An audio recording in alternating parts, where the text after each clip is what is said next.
With question 63 of Prima Pars, we are now focused on the cause of the virtues as we continue on this treatise on good habits, which goes all the way to question 70 of Prima Secunda. And the cause of the virtues, 4 articles, which is very interesting because it's a important question to ask is where do the virtues come from? Are they in us by nature? Are they infused? Are they habitual in the fact that we can acquire them and just get better at them as the more we practice good actions? And is there a difference between the acquired and the infused and that kind of thing? Also, Thomas asks an interesting question in this in one of the articles about whether God can infuse the moral virtues, because we always think of the theological virtues as being infused, and so we'll get to that in just a moment.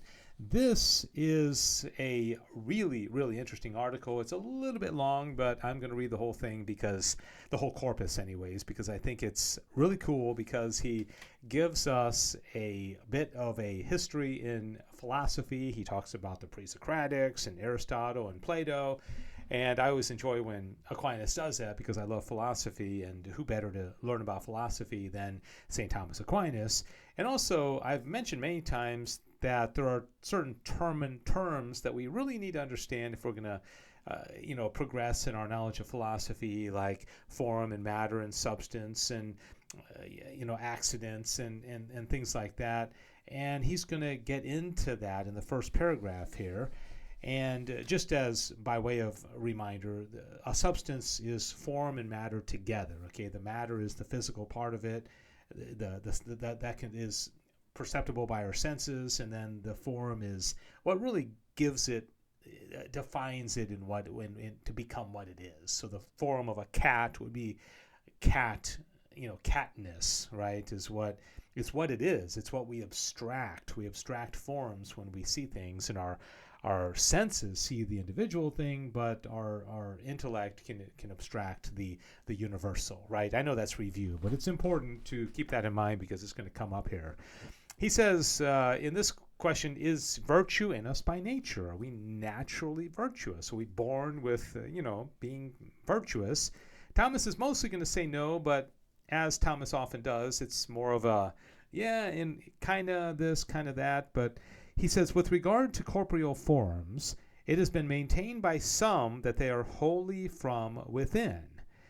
By those, for instance, who upheld the theory of latent forms. And then he refers to Anaxagoras. Anaxagoras was one of the very important Pre-socratics. He's the guy that came up with the whole idea of nous, or mind, which was revolutionary back in the time of the Pre-socratics. Others held that forms are entirely from without. Those, for instance, who thought that corporeal forms originated from some separate cause.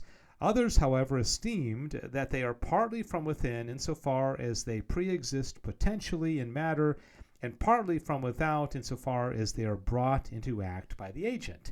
So when form and matter come together, were they always together?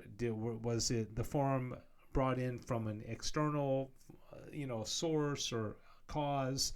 That's what he's saying here. So now he's going to apply that to virtue.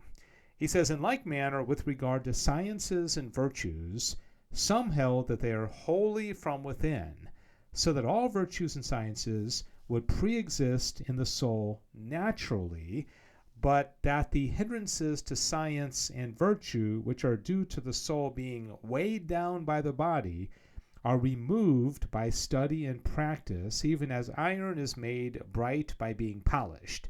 So whenever you hear the term weighed down, you're going to probably think of Plato, because Plato thought that the body weighed down the soul, right? That the soul, it wants to escape from the body. It's a kind of a ball and chain, and that really man is not free until he's able to unshackle himself from the body.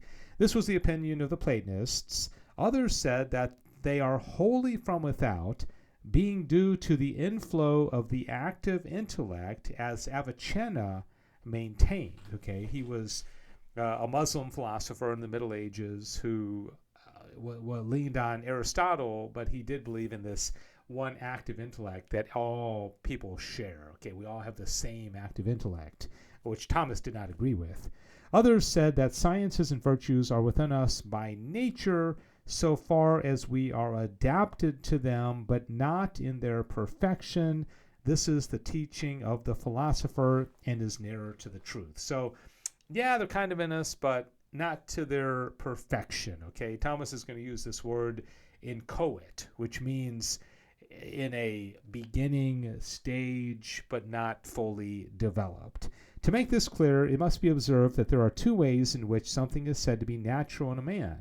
One is according to his specific nature, and the other is according to his individual nature. So specific nature is what we all share. We all share humanity.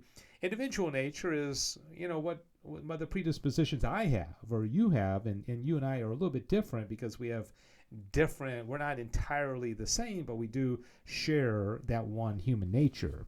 And since each thing derives its species from its form and its individuation from matter, and again, since man's form is his rational soul while his matter is his body, whatever belongs to him in respect of his rational soul is natural to him in respect of his specific nature, while whatever belongs to him in respect of the particular temperament of his body is natural to him in respect of his individual nature. So, that some people are more inclined to be temperamental or to be sorrowful or to be joyful. We're not all born exactly the same. There are certain temperaments that we inherit or just seem to be part of who we are, right? For whatever is natural to man in respect of his body, considered as part of his species, is to be referred in a way to the soul, insofar as this particular body is adapted to this particular soul. In both these ways, virtue is natural to man inchoately, okay? And again, that means just beginning but not fully developed. And that's where I said that Thomas is going to have kind of a both and. There is the beginning stage of the virtue, but it's not developed. It still has to develop as we grow. This is in respect of the specific nature insofar as in man's reason are to be found instilled by nature certain naturally known principles of both knowledge and action. Okay, so this gets into the whole innate ideas. It's what Descartes ran with, which are the nurseries of intellectual and moral virtues insofar as there is in the will a natural appetite for good in accordance with reason. Okay, we naturally desire the good. Thomas is very clear about that. Again, this is so in respect of his individual nature insofar as by reason of a disposition of the body, some are disposed either well or ill to certain virtues because certain sensitive powers are acts of certain parts of the body according to the disposition of which these powers are helped or hindered in the exercise of their acts. In consequence, the rational powers also, which the aforesaid sensitive powers assist. In this way, one man has a natural aptitude for science, another for fortitude, another for temperance. In these ways, both intellectual and moral virtues are in us by way of a natural aptitude inchoately. Okay, there's that word again, inchoately, which means in the beginning form. Okay, in the embryonic form, but they need to develop and as we move through life, but not perfectly, since nature is determined to one, while the perfection of these virtues does not depend on one particular mode of action, but on various modes in respect of the various matters which constitute the sphere of virtue's action, and according to various circumstances. It is therefore evident that all virtues are in us by nature according to aptitude and inchoation, but not according to perfection, except the theological virtues, which are entirely from without. Okay, but even the theological virtues we receive at baptism, so we're not born with them, but we receive them. They're supernatural, they're grace, they're given to us, right? All right, so that's the longest of the articles. The other ones are not as long. Whether any virtue is caused in us by habituation. That means we keep doing it and we develop a habit. A man's virtue perfects him in relation to good. Now, since the notion of good consists in mode, species, and order, as Augustine states, or in number, weight, and measure, as we read in Wisdom 11, man's good must needs be appraised with respect to some rule. Now, this rule is twofold, as stated above, the human reason and the divine law. And since divine law is the higher rule, it extends to more things, so that whatever is ruled by human reason is ruled by the divine law too, but the converse does not hold.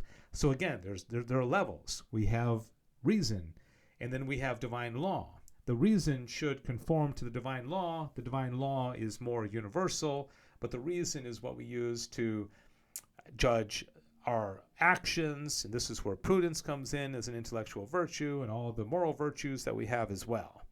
It follows that human virtue directed to good, which is defined according to the rule of human reason, can be caused by human acts, inasmuch as such acts proceed from reason, by whose power and rule the aforesaid good is established.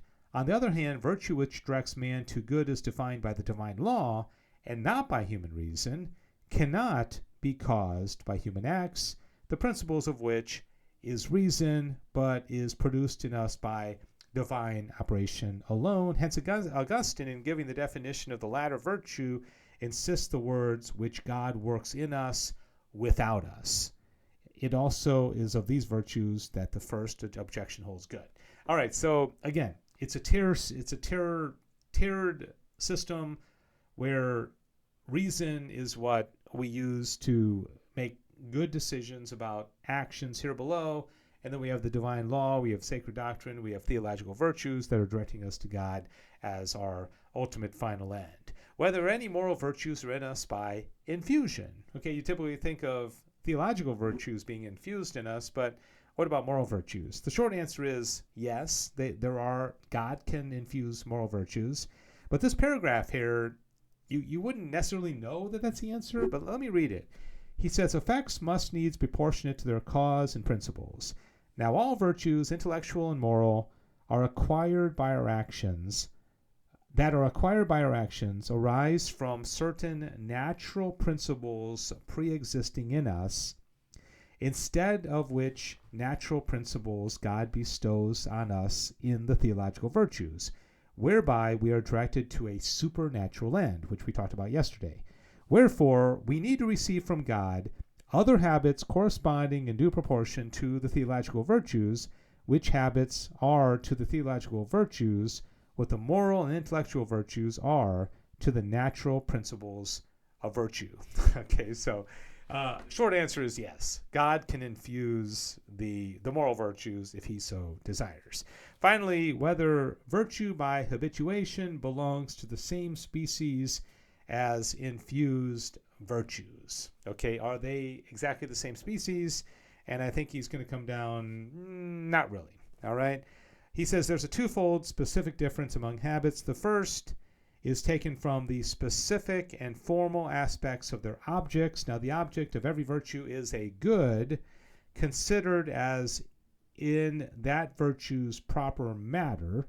Thus, the object of temperance is a good in respect of the pleasures connected with the concupiscence of touch. The formal aspect of this object is from reason, which fixes the mean in these concupiscences, while the material element is something on the part of the concupiscences. I was going to give an example here that I really find interesting, comparing supernatural to natural. He said, it is evident that the mean that is appointed in such like concupiscences, according to the rule of human reason, is seen under a different aspect from a mean that is fixed according to divine rule. For instance, in the consumption of food, here's the example, the mean fixed by human reason is that food should not harm the health of the body nor hinder the use of reason. All right, so that makes sense. Okay, we should take care of our bodies and not eat so much or so little that it's going to harm our body. But that's a very temporal end. That's not supernatural. That's natural. But he says, whereas according to the divine rule, it behooves man to chastise his body and bring it into subjection by abstinence in food, drink, and the like.